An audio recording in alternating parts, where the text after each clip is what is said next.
Welcome to another episode of Sports and Songs Podcast. I'm your host, Dan. Today's a bonus episode. Today is May 30th, 2022. Happy Memorial Day. Last week I took a trip to Birmingham, Alabama, and I'm going to show some slideshow, some of the images of the oldest ballpark in the United States, Rickwood Field. This field is the oldest ballpark, by the way, that's still in operation. Still in operation.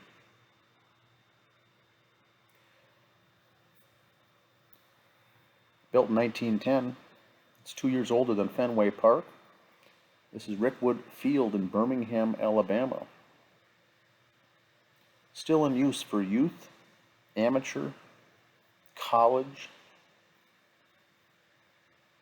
Once a year, the minor league team will play there. The Birmingham Barons will play one game at this facility. It holds 9,000 fans. It used to be the home of the Birmingham Barons. Also during the Negro Leagues of the South, the Birmingham Black Barons would play here as well. Very popular field, modeled after Forbes Field in Pittsburgh.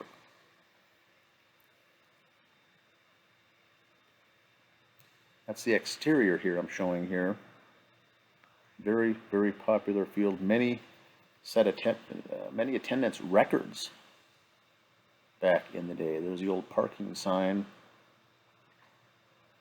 Let's go on the field now. The tours they allow you to do there, self-guided, on your own. They basically let you go anywhere you want on the field to check things out. Take as many photos as you like. Go on into the dugouts, sit in the dugouts, go behind home plate. We had a great day when we were there myself. Great weather. This was also the film spot for many movies like the movie Cobb, C-O-B-B, about Ty Cobb. Also the movie 42 had a lot of scenes that were filmed here, the Jackie Robinson movie. There's the batting cages. Pre-game warm-ups there. I was able to get a shot of myself in the dugout. And there's a shot behind home plate. Very, very historical field. A lot of foul territory. What we'll get into next is the original outfield wall. Because this was modeled after Forbes Field, these were fields that had dimensions over 450 feet in many of the outfield wall distances. Now let's take it to the outfield.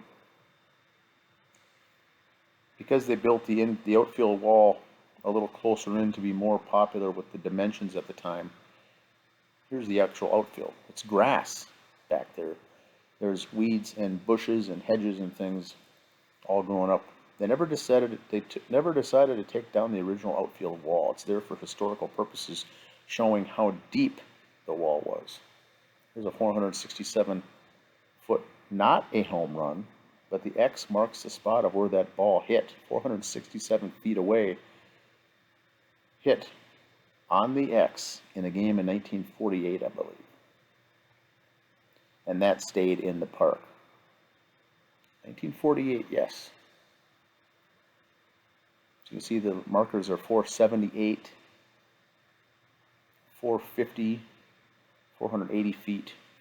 Very, very deep. And that was the original dimensions of the field when the ballpark was first built in 1910. I think it was 1938 they moved those. I think in the 50s or 60s they moved them up.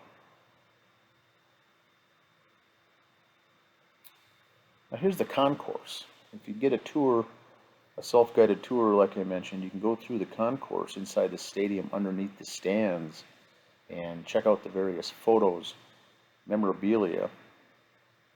Here's the old refreshment stand, looks like. Old-time photos of the ballpark. It was the first ballpark made entirely of steel.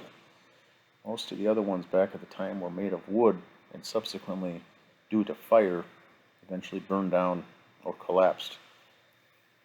This field here is still in very good condition. Old school. It's like taking a step back into time. There's a souvenir stand, how it used to look back in the day. Once we got done on the field and under the stadium, we were able to take a look into the clubhouse. There's an old photo of Reggie Jackson. We went into the clubhouse. There's an old photo of Babe Ruth here when he made a visit to Birmingham. Here's a photo from 1929. Packed house. This had seating of 9,000 people. The wooden lockers, built to resemble the original lockers back in the day.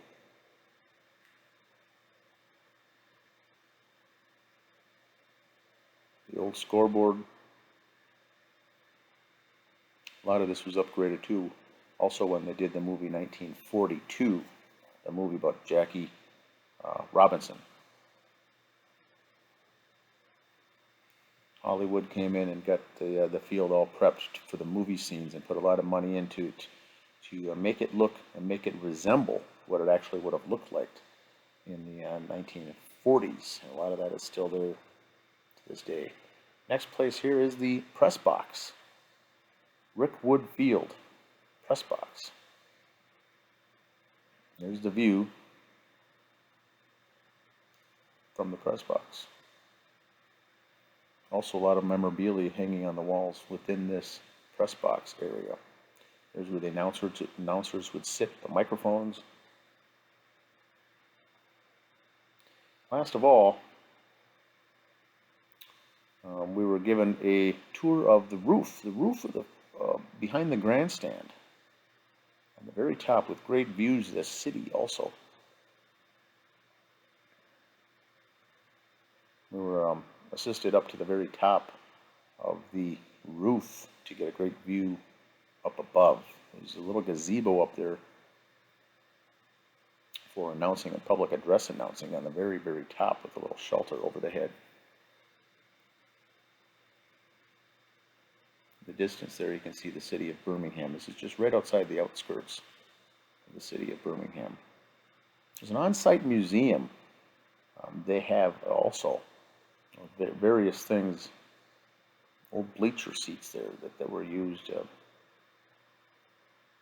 how things would have looked back in the day to resemble.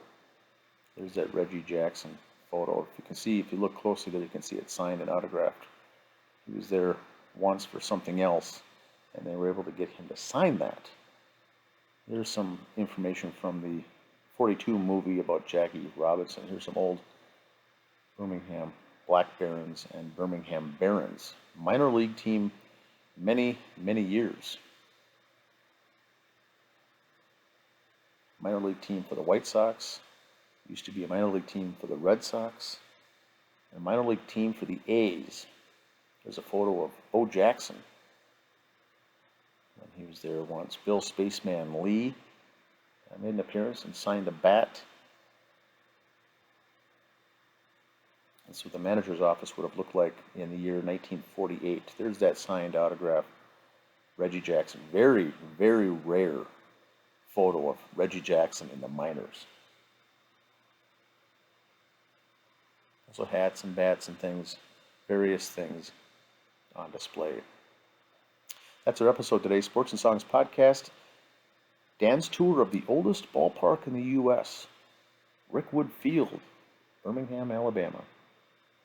Be sure to follow the rest of our shows and podcasts on YouTube, on Facebook, Twitter, Instagram, blog, and YouTube for various shows, such as this one.